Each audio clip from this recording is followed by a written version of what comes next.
It's been said that life is a good story, bad story. And in any good story, bad story, everything depends on how the story ends. We love good endings to our stories.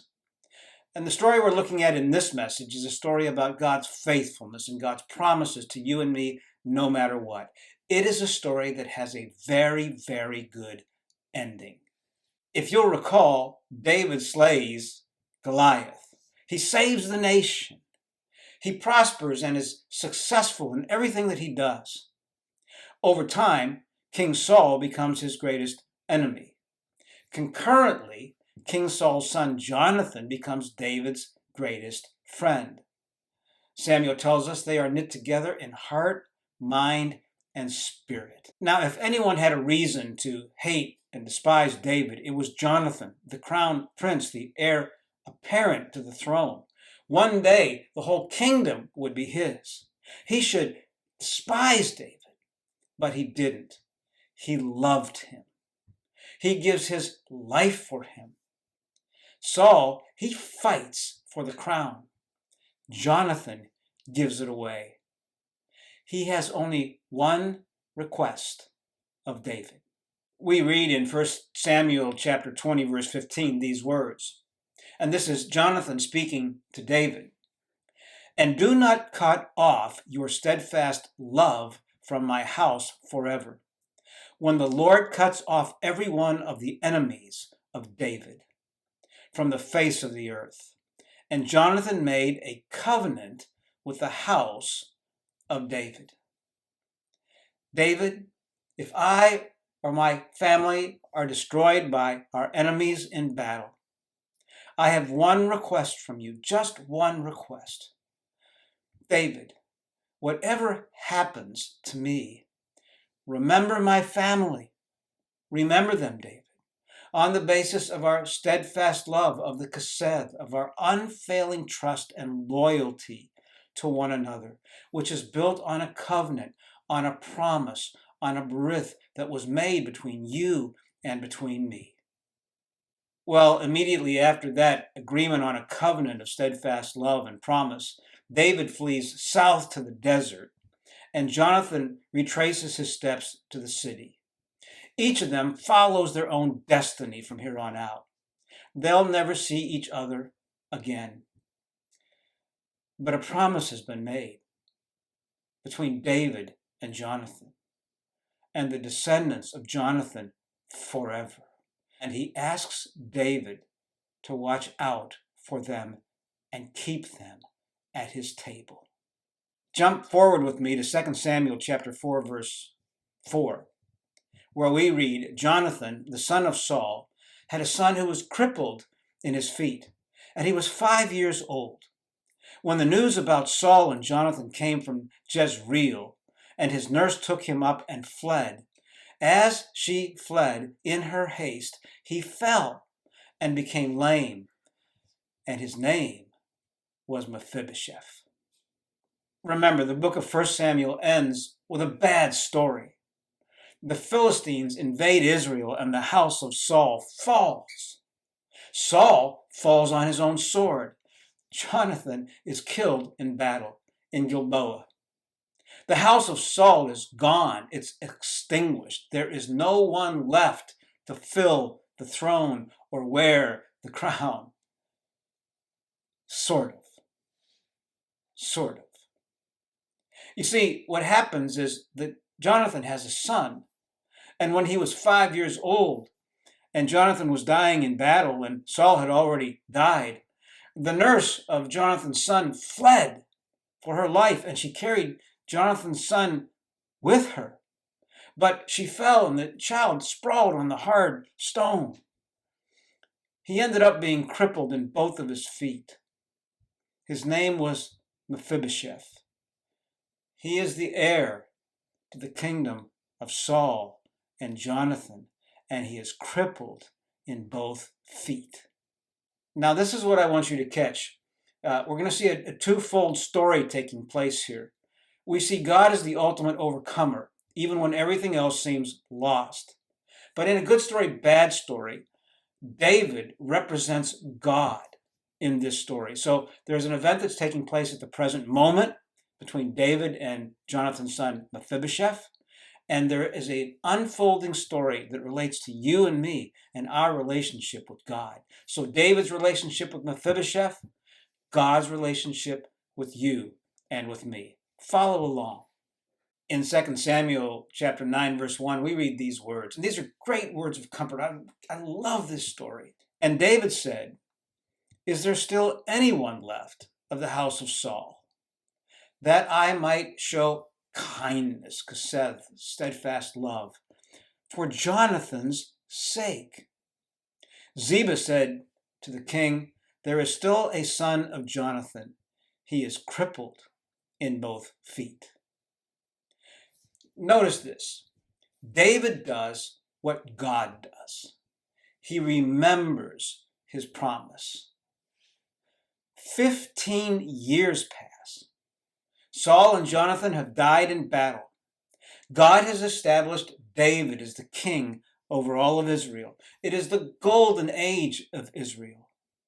But at the height of his accomplishments as the leader of the nation, he remembers the promise that he made to Jonathan. For Jonathan's sake, he asks, "Is there anyone left of the house of Saul? Are there any descendants in my kingdom? It's been 15 years. I haven't heard of any. I don't know of any. But is anyone left? Because I made a promise to Jonathan." And Ziba, Saul's servant, who David kept as his own servant, knew the custom. He knew that a new ruler would search out all the descendants of the previous ruler and destroy them, put them to death, because they would be a threat to his throne and his kingdom. So Ziba says, because he knows the truth, he knows what's happening, he wants to cover for Mephibosheth. So he says, well, there is still a son of Jonathan, but he wants to avert his death. So he tells David he's a cripple. He's lame in both feet. His feet have been crushed. He is useless. He cannot walk. He is no threat to you, David. He is no threat. But David remembers the promise. David does what God does for us. He remembers his commitment and the promise he made to Jonathan. In 2 Samuel chapter 9, verse 4, we read these words. Then the king said to him, to Ziba, "Where is he?"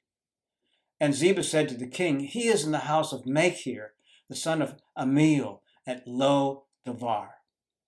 Then King David sent and brought him from the house of Machir, the son of Amiel, at Lo-debar.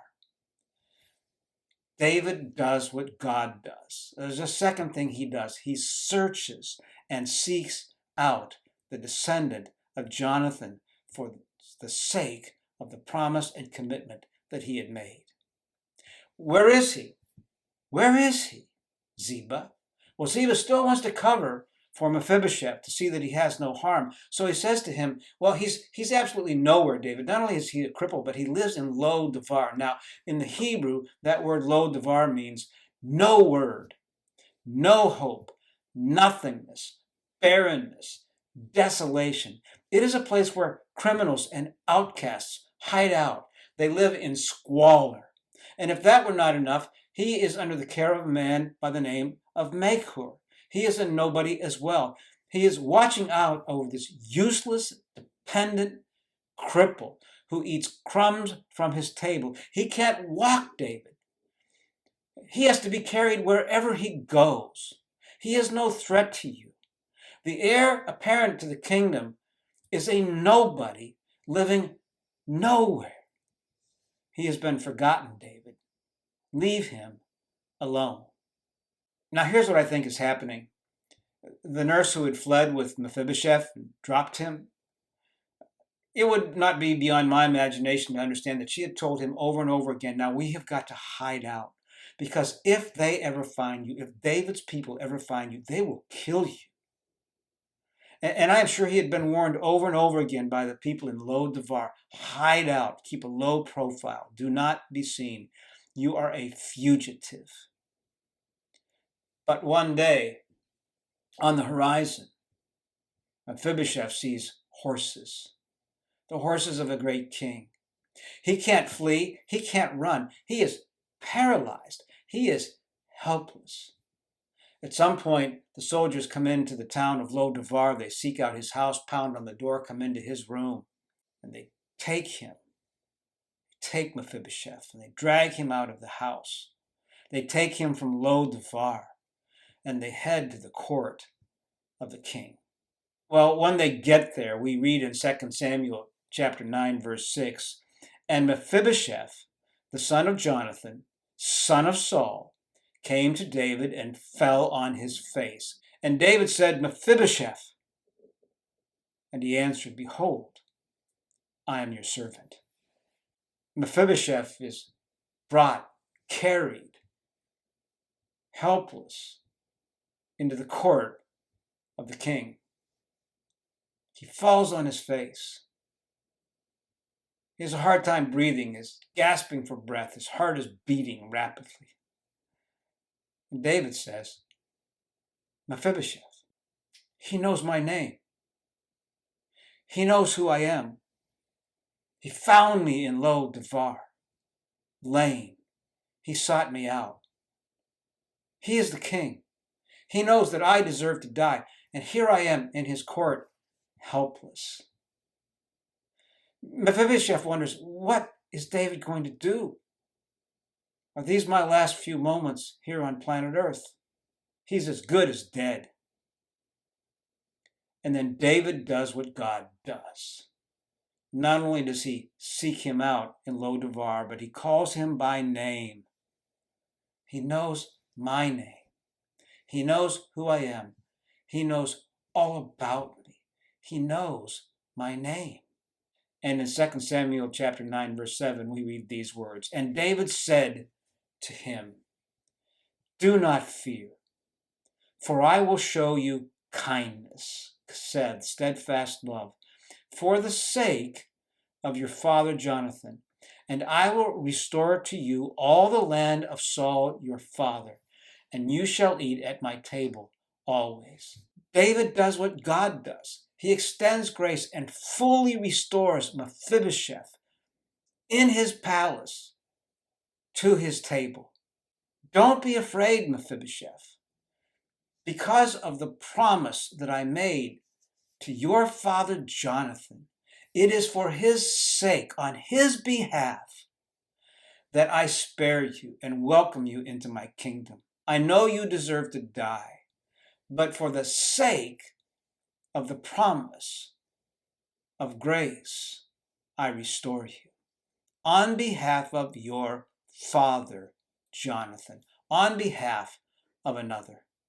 Why does David go to so much trouble for someone who lives in Lo-debar, who's an absolute nothing, who's forgotten, who's useless, who's a cripple? For the sake of, on behalf of, his father, Jonathan, whom David loved. David does what God does. He redeems. He redeems for Jonathan's sake. And God does the redeeming for the sake of his son, Jesus. For his sake. For the one whom he loved. Let me draw a parallel here. Remember David and Mephibosheth, God and you and me. There's the parallel there. One of my favorite verses in the New Testament is Galatians chapter 3, verse 13. I love this verse. It really summarizes the gospel. Paul writes these words, Christ redeemed us from the curse of the law by becoming a curse for us.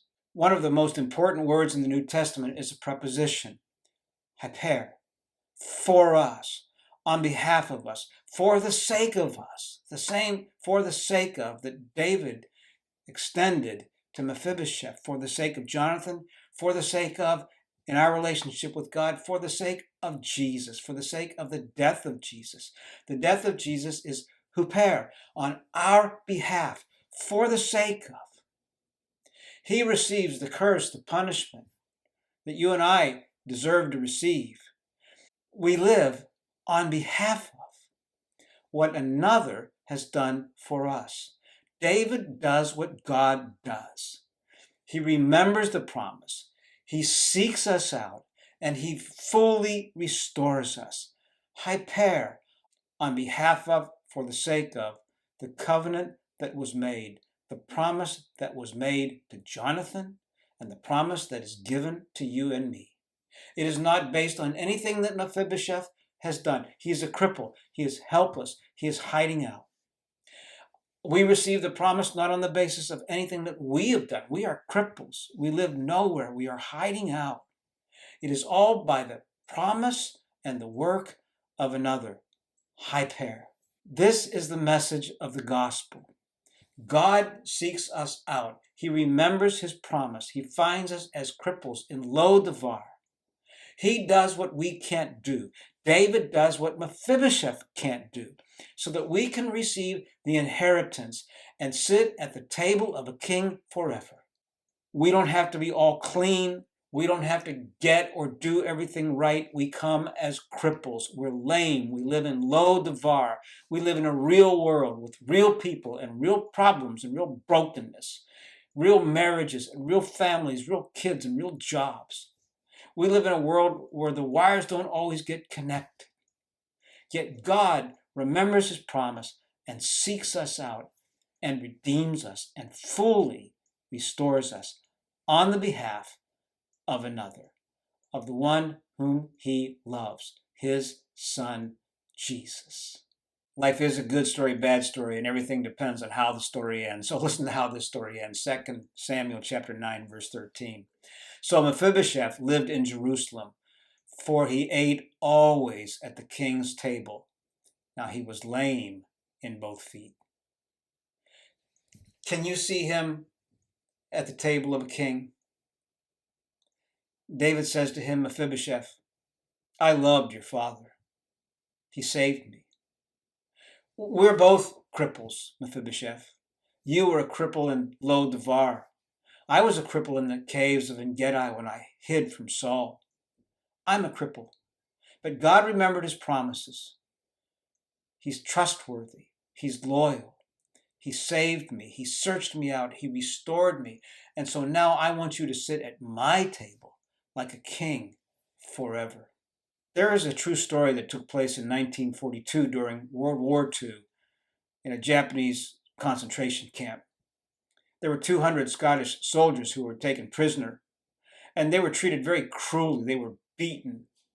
It was a brutal existence. Well, every day they had to do manual labor, and they would go to the tool shed and they would check out 200 shovels, one shovel at a time.